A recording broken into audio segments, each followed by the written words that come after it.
No. Before you see the title and you think that I'm calling him a bad player, I'm not calling him a bad player. He's very good. He's as talented as it comes. One of the best attacking midfielders last season or this season. Ballon d'Or contender.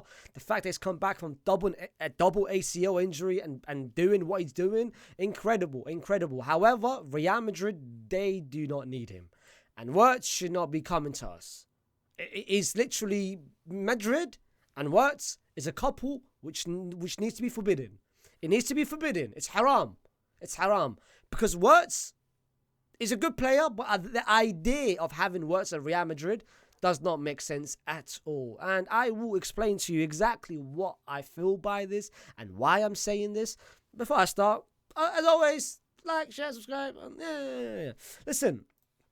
If you guys don't know what I'm talking about, let me tell you exactly what I'm talking about. There's been news over the past couple of weeks that Real Madrid are now seriously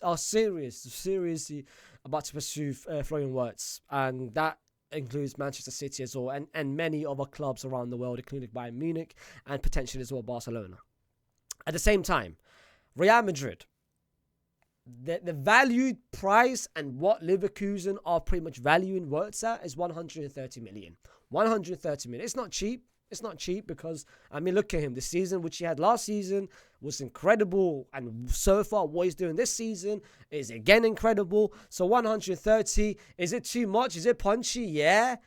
Am I surprised in today's market? No. I mean, everyone is going over 100 million. Bro, Declan Rice, Casado, Darwin Núñez, everyone is nowadays 100 million. If you have a good season, you're valued over 100 million. So I'm not really surprised by that. But at the same time, the reason why this is happening is because of Xabi Alonso, which is, of course, very, very rumored to come to Real Madrid. And they want Xabi Alonso and they want Florian Wirtz. And that is reports from Germany and from Spain as well confirming this, that Real Madrid are very, very strongly linked and they want Wirtz at all costs. The reason why I say it doesn't make sense and the reason why I say we should avoid it is one reason only. Before I get to that reason, it's very important to understand what position Florian Wirtz is. Wirtz is someone that can play every single position. He's someone that can play behind the striker. He's someone that can play as a striker, as a false nine, can play on the wing, can play on the right wing. He's very, very versatile. Whether you want him, bro, look with Germany in the Euros. Musiala was the 10. They played him. No, sorry. Gundogan was the 10. They played Musiala on the right, Wirtz on the left. So he's a player that can play literally in every single position, as highlighted in here. This is just couple games. One game he plays on the left-hand side. One game he plays on the left-hand side. Another game he pretty much plays behind the striker. Behind the striker, he plays behind Boniface. Another game, he can play as a false nine. So like I said, he's very versatile and can play in pretty much any position. But if you asked him, which is what was asked to him before the Euro started, what is your preferred position? Where can we get the best out of Florian Wirtz? He said, my preferred position and the position that I prefer the most is behind the striker.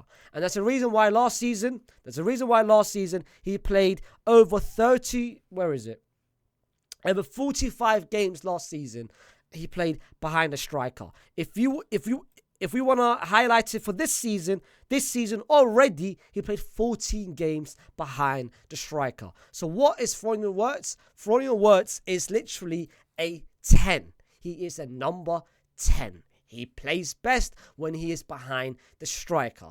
Look at Real Madrid this season. Have we played with a number 10? No, we haven't. We haven't played with a number 10.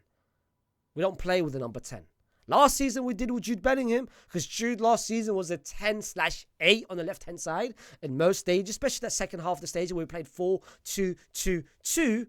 But this season, are we playing with a 10? No, we're not. This season we're playing 4-3-3. We're playing 4-4-2. We're not playing with someone behind a striker. And the idea of bringing Wirtz to be that person makes no sense because of the fact what happens to these three players. Does Real Madrid need Wirtz? No, we don't. We've got Jude Bellingham, who for me is a much better player. We've got Brahim Diaz, who can do the role as well if needed to. But most importantly, we've got someone that we're not even trusting. We've got someone that we're not even looking at. We've got someone that Carlo Ancelotti is not even contemplating of starting this guy, giving him any sort of minutes. And every time he goes to Turkey, every time he even gets 5-10 minutes, he shows you why exactly he's one of the most talented players out there. But he's not getting the chances. So the idea of bringing Wirtz, if Wirtz is coming, we're not going to bench Wirtz. We're not signing someone for 100 million, 110 million, 120 million, 130 million, 40, 50, whatever it is. We're not signing someone over 100 plus for us to put him on the bench. But when we look at this, where exactly are we playing him? Where exactly are we planning to play him? Because we're not going to play him on the left-hand side, which he can play. We've got Vinny. We're not going to play him as a striker. We've got Mbappe. He can't play on the right. Even if we did, we've got Rodrigo. And then now in the middle, which he's a midfielder, and his preferred position is the midfield, we don't have a 10. So, all right, we can make him into an 8. But who is he starting over? Jude Bellingham? Hell no. Fede Valverde? Hell to the no. You know what? Let's say we can make Fede into an 8. Or we can make Wirtz into a Toni Kroos, which I've seen a lot of people say. Well, Toni Kroos, when he started Leverkusen and his early stages at Bayern Munich, he was a 10. But then Toni Kroos became an 8, and then he can now adapt into the 8 and 6 position. Wirtz is not that person. Because for you to do that, which a lot of players have become, a lot of players have gone from being an attacking midfielder into slowly, gradually towards their peak years or the final years or their best years, they went into a 6. Toni Kroos did it. Andrea Pirlo did it. Scholes did it. Scholes started literally as an 8 at United and then gradually went slower and lower and lower. Pirlo, Milan, the early Milan days, and when he was younger, he was a 10, but then towards the end, and with Juve, with Allegri and with Conte, where was he? He was the deep play midfielder. Because when you play as a deep play midfielder, your vision is better than anyone else. Your passing ability is better than anyone's, and that's why you compromise rather than having you forward. Let me compromise by having you a bit deeper where you can control the game. Is Wirtz someone that can control a game by himself with his passing ability? No, he isn't. He isn't that sort of player. Wirtz is someone that you need behind the striker, behind the final, literally in the final third, behind the box for him to score goals, which is what he did last season, and so far what he's doing this season. So for us to play Wirtz as an 8, as a 6, doesn't make sense. But for him to be, where is he starting? Where exactly do you want him to start?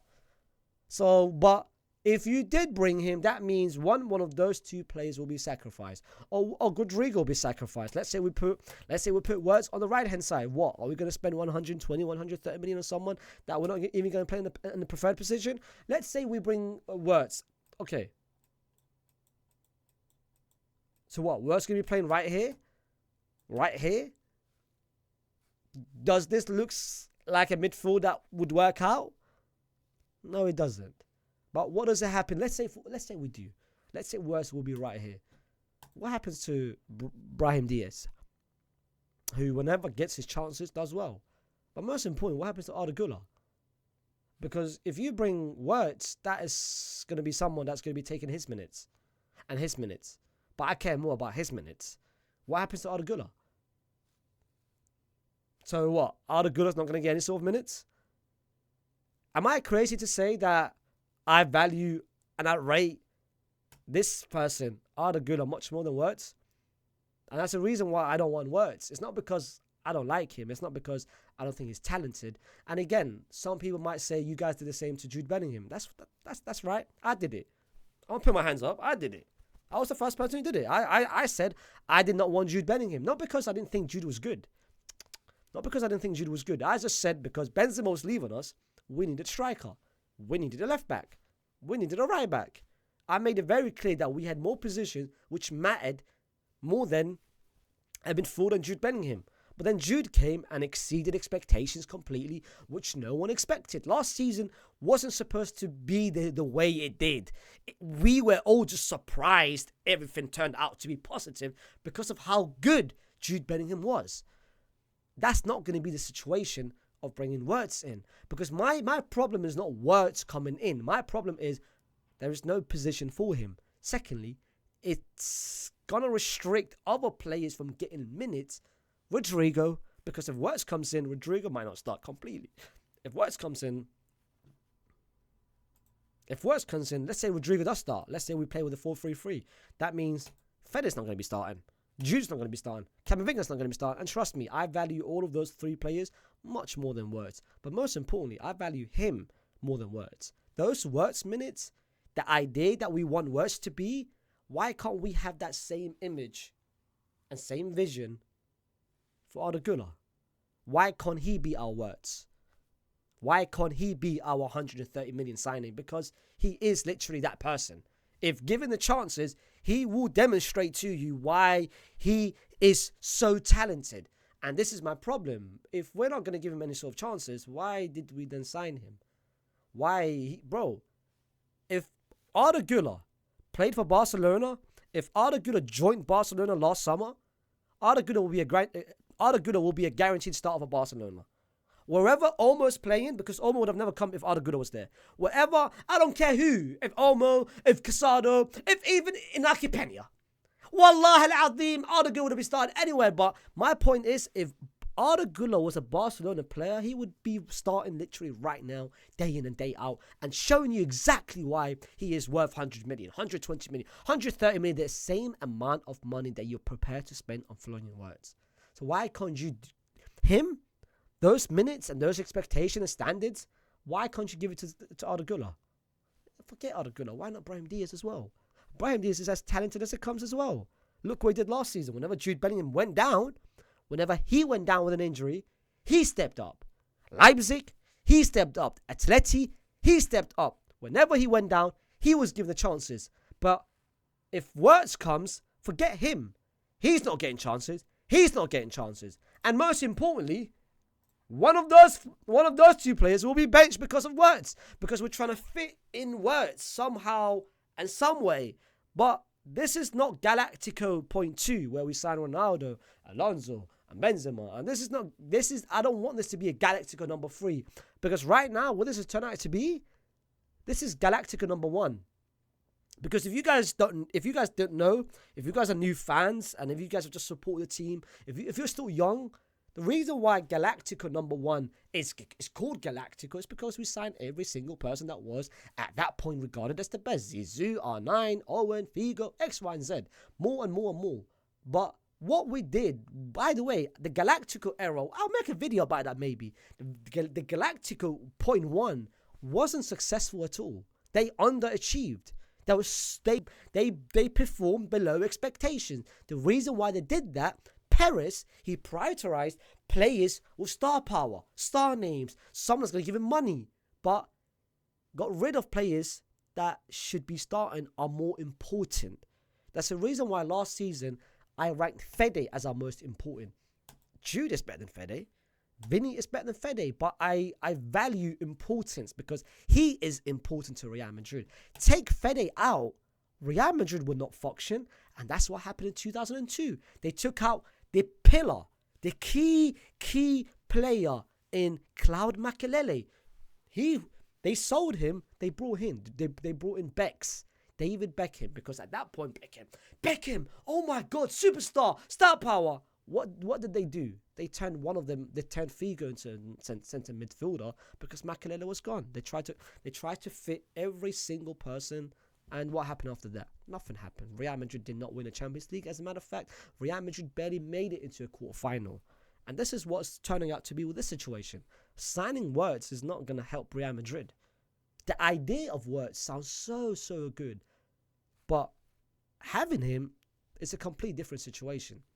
And again, this could just be my opinion. You might disagree with me. And I'm very, very intrigued for that reason. Put it in the down comments if you actually agree with what I'm saying, if you support my views, if you agree with my perspective, and I don't want to sign Wirtz, and not because I don't rate him, just because I don't think we need him. And I think signing him is going to be a much worse situation than what we're already in. But like I said, put down in the comments what you guys think about the whole Wirtz situation, whether you want him or whether you don't want him. Either way, put it down in the comments. Don't forget to, of course, like the video, subscribe to the channel if you're new, and I'll be back tomorrow with a combined Real Madrid, FC Barcelona, 11 so far of what they have done as a collective, each person individually, in every single position, combined 11. I'll see you tomorrow, because that might be some names that you might be surprised with. Peace!